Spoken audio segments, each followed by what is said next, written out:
So since the Minecraft movie is a few days from release, I figured people might be asking what Minecraft is. But it's simple, Minecraft is a game, but it's a special kind of game. It's a game that allows you to do anything you want, when you want it, without limits. Think of a typical sandbox mixed with Legos, mixed with a lot of open world mechanics, so think Zelda Breath of the Wild mixed with Legos. Now in this video, we'll not be discussing the history or lore in or around Minecraft, mainly because history of Minecraft is a very long essay, which is extremely boring. No one really wants to hear that, and that's a job for another person. In this video, I'll be explaining the bare bone mechanics of Minecraft, how to survive a few nights, how to find materials and tips and tricks make your unborn brother a pro before they exit the womb. Grab some snacks and settle in as I give you the idiot's guide to Minecraft. Assuming you've paid a few dollars or got the game for free, let's hope you didn't steal it, you can open the game. Okay, it's happening! Everybody stay calm! After a few clicks and a few seconds of loading, you'll meet with this screen here.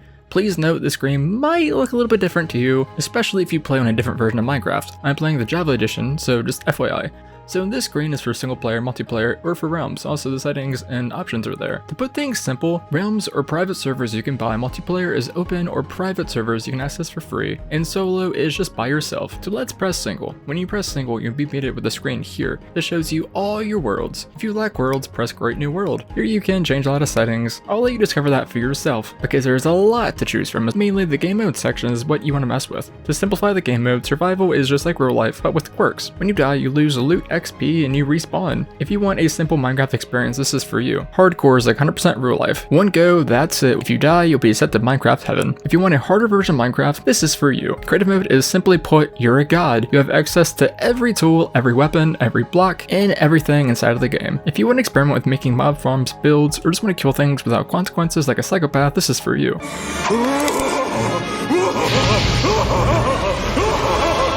And for this example, I'll just be doing regular survival mode, so let's create new world. Loading.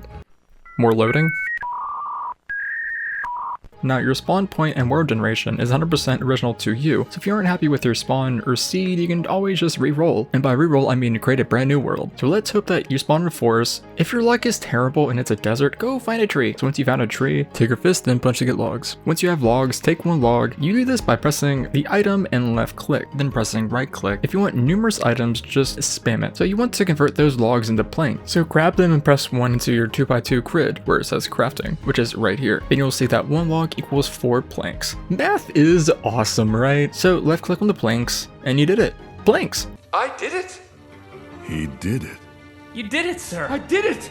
He did it! I did it! Now take those planks and turn it into a crafting bench, which is 4 planks. So place the crafting table down by putting it on your hotbar. This is your hotbar right here. You can hover over the item and press 1 through 9 on the keypad, and that goes inside the corresponding slot, like here. You press right click to place. This right here is where the magic happens, baby. This is where you do all your crafting. That's right. So if you want to be a noob, you can press this book right here. It'll show you all the recipes for everything which you've currently unlocked. If you would like to see what exactly you can create with all the resources you do have, press the X and turn it to a happy little check mark. And there you go. It'll show you all the stuff you can currently make. And now mind you, I highly recommend not using this book because this is what noobs use and people that are lazy. If you want to be a true alpha gamer like myself, what you're going to want to do is just Google recipes online. So now since that is out of the way, what we want to do now is, since we have wood, is create a set of wooden tools. This consists of a pickaxe, axe, and also a sword. These are your starter tools. Once you've done that, grab a pickaxe and dig down until you reach stone. Stone is this gray stuff here. If you mine it, you'll get cobblestone. I suggest getting a decent amount, around 30-ish of cobblestone for tools of furnace and also for building materials. Once you've gathered all that, pull it back up by placing a block, standing on it, then jumping, and then pressing right click as you jump. Once you get out, go back in your table and create a set of stone tools. So stone is better than wood, or tools are better than most stone and wood tools. The better the tool, the better the durability and the speed it has in breaking a block, like here. Once you've done that, I highly recommend getting way more wood, because wood is very important. Once you have more wood, you can go exploring now. And what you're looking for is animals, which look like this. This is a cow. Cow gives you meat and also leather. This is a pig. Their only drop is porky flesh, which is 100% edible. This is a chicken. They passively drop eggs. Now offer you a nice egg! And when they're sliced and diced, they drop feathers and also meat. This is the almighty sheep. When, yeah, I mean befriended,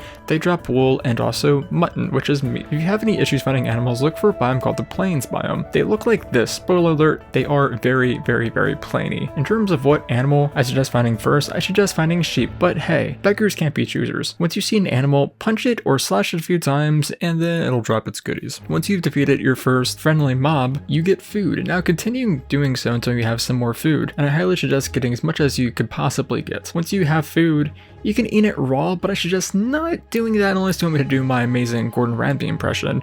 It's raw. What you can do now is cook it. So placing down a crafting table, make a circle with cobblestone and with one item not in the middle, like this. Place that sucker down and let's right click the furnace, and this UI pops up. Take a wild guess on what exactly this is used for. Yes, that's correct. The top is what you want to cook and the bottom is fuel. So since we have logs, we can use it as fuel. So let's do that really fast. Now this bar here inside of the UI is the fuel level and how much hotness you have. Now that the food is cooking, take it out and eat it without having to worry about parasites. Since it's cooked, it has a higher saturation value. There are many foods in the game, so explore and find which one is the best for you. Now that's out of the way, it most likely will be nighttime or around nighttime, and as they say, nighttime is fun time. For the first night, I highly suggest finding an entrance to a cave. They usually look like this, but they come in all different shapes and sizes. So simply jump down and make sure you don't break your ankles or die, because that's not fun. So once you're down, you'll notice things right here. These are known as ores. Whenever you see them, mine them. I don't care what level you are, you can always use more coal, iron, diamonds, and hell, even more copper. The black one is known as coal, and with coal it can be used to fuel furnaces or combine with sticks to create torches. Now torches are one of many things in the game that give off light, and with Minecraft, if they place this dark, mobs can spawn, and by mobs I mean stuff that wants to eat your buns, hun.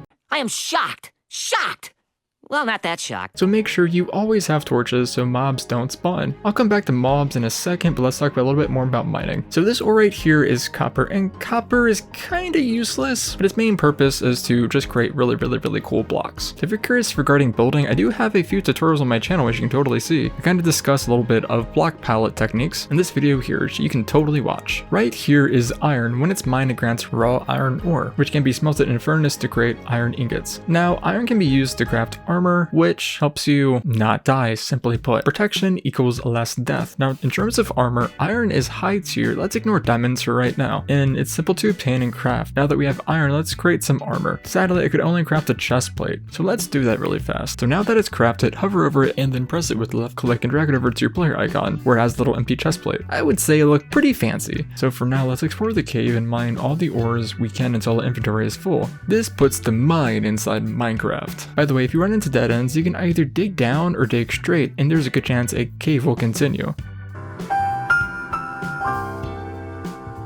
So right here is another ore. It's a specialty ore. Welcome redstone. Redstone is a specialty ore which is known to power crazy contraptions. If you're curious regarding the technical part of Minecraft, this is kind of the starter for that. There's a lot of players out there which allow you to kind of learn from them. For example, Membo Jumbo or Tanko Tech, or honestly anyone that specializes in redstone. Redstone is a lot of mechanical stuff, which in this video is not designed for that. But either way, I highly suggest mining it because it gives a ton of XP. In order to actually mine it, you do need an iron pickaxe, so let's craft that really fast. And you craft an iron pickaxe just as you would any other pickaxe, but this time it's iron instead of cobblestone. Now once you go further down, you'll notice how the stone turns into a black version. This is called deep slate. It can be used just like cobblestone or stone. Ores can also spawn into it just like stone. And right here we have another specialty ore called lapis lazuli. It's used for enchanting and grants XP when mined. You do need iron or above to mine it. This is gold. It's used for armor and tools, but its real purpose is to trade in the nether. This I will come back to in potentially another video. You also use iron or above to mine it. After a while down a deep light level or in close to lava, you will encounter a very light blue ore. This right here is diamonds. If you find these, you're pretty much at beat in the game. Just like iron, they can be used to craft armor and tools. These are the best tools in the game, but be aware, organic and free range diamonds are extremely rare to come by. While exploring, you might find structures. One might be cobblestone and mixed with mossy cobblestone. This is a dungeon which contains a spawner. These are very easy to defeat and loot, but let's make sure we have armor before entering it. Once you've entering it, all you do is enter it and light it up. Do not break the spawner, by the way.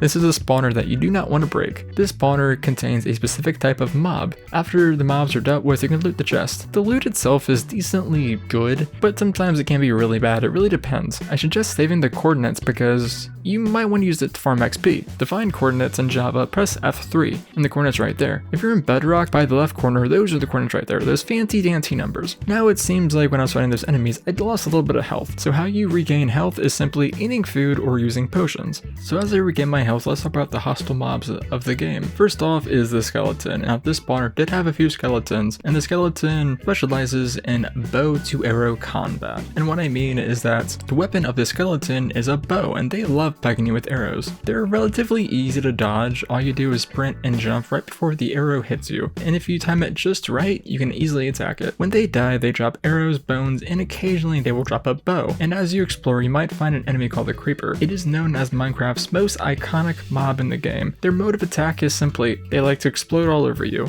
Ew. The attack is simple to dodge, but they're also known to creep up to you very slowly. And without any noise at all, they will explode, killing you. There's also a mob that's green is green and has a blue shirt. This is a zombie. They're relatively easy to kill if it's just one or a small pack of it, and their attack is to simply hug you. That's it. But there's also a midget version, which is terrible and avoided at all cost. When they die, they drop rotten flesh, sometimes iron, and even crops. Now if you have arachnophobia, beware of the spider. Spider attacks are relatively simple. They just like to jump at you, and they're relatively slow, which overall they're pretty easy to make haste and waste out of. And when they die, they drop string and spider eyes. And now sometimes, occasionally, you will see this big, tall, black, slender fella. This is known as the Enderman. They're one of the strongest enemies of the game, but if you pee yourself, they won't attack you because they hate water. And when they die, they drop ender pearls. And also, if you see abandoned mine shafts, inside of it is a great place for a cave spider. And with a cave spider, their attack is to simply poison you, and poison does a lot of damage, but it won't actually kill you. It'll just take you down to a little bit of hearts. So you're probably curious what exactly an abandoned mine shaft is since I just said it. So let's talk about that. While exploring, you might run into another structure. I like the dungeon. This is relatively peaceful and it's a whole lot bigger.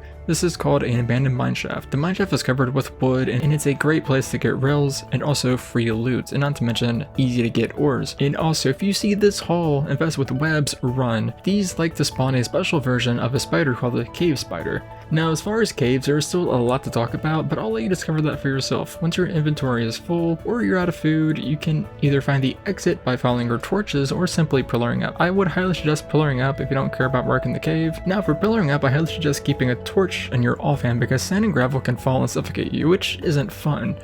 Now that you're on the surface, you will most likely want to find a place to call home. If it's your first time playing Minecraft, I highly suggest living with villagers. Now finding a village can be somewhat difficult, so I highly suggest just stick into a random direction and then wait and see if you can find one. Depending on the biome, a village may look like this. A village contains villagers, shocker, but villagers are also 100% peaceful mob. Even if you spank them, just beware of the iron golem, which is known to smack your buns if you're evil. If you die, your respawn point will either be the bed or the world spawn. Just be aware death is part of Minecraft and life. So just retrace your steps and pick up your items. It's that simple. So villages are a relatively easy way to get early game crops, and thanks to a technology called looting, free gifts. So now that it's officially turning nighttime, this is kind of where the village really shines. Here are free beds, and bed technology lets you sleep the night away. Now you don't have to sleep, you can easily stay awake and deal with what happened during the nighttime. This is where the mobs spawn, and killing mobs give XP, and XP can be used for enchanting. I won't spoil that for you, that is for you to discover for yourself. Speaking of discovering, I didn't dive too deep regarding certain subjects because I want you to discover them. After all, the game has no instructions, no quests, it's free for you to explore at your own pace. If you would like to see another video like this, maybe one that's slightly more in depth regarding the more subjects of Minecraft, leave a comment and also like the video so I know that you would like to see more. Anyways, hope you guys enjoyed the video, hopefully you learned something. As always guys, be good to yourself and be good to other people. I'll see you all in the next video. Bye bye!